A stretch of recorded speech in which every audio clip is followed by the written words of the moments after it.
আজকে কি প্রোনাউন্সিয়েশন আমরা শিখব যে সি এই লেটারটি কখন কে প্রোনাউন্সড হবে, কখন এস প্রোনাউন্সড হবে।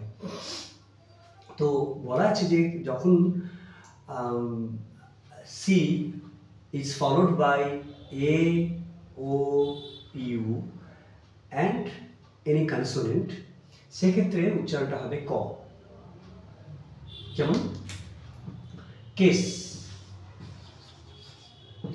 pronounced K, that is ko, case. Cow, C-O-W, C, ko উচ্চারণ হলো। কিউকাম্বার,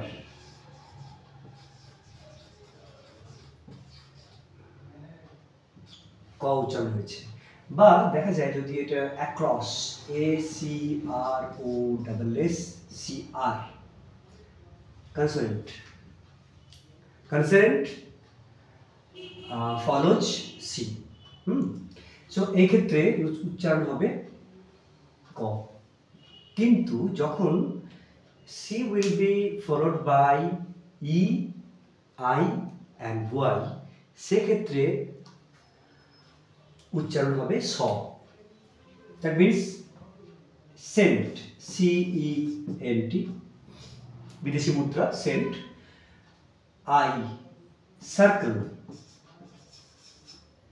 CI, অ্যান্ড কবি আছেন বিখ্যাত কবি, একজন রোমান্টিক কবি পার্সি বিশ শেলি, অল্প বয়সে মারা গেছেন তিনি।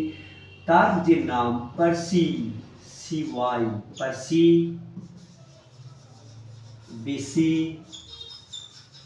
শেলি, এই যে পার্সি CY, ওকে। তাহলে আমরা জানলাম যে সি কখন ক উচ্চারণ হবে, কখন স উচ্চারণ হবে। আশা করি ক্লিয়ার, ওকে।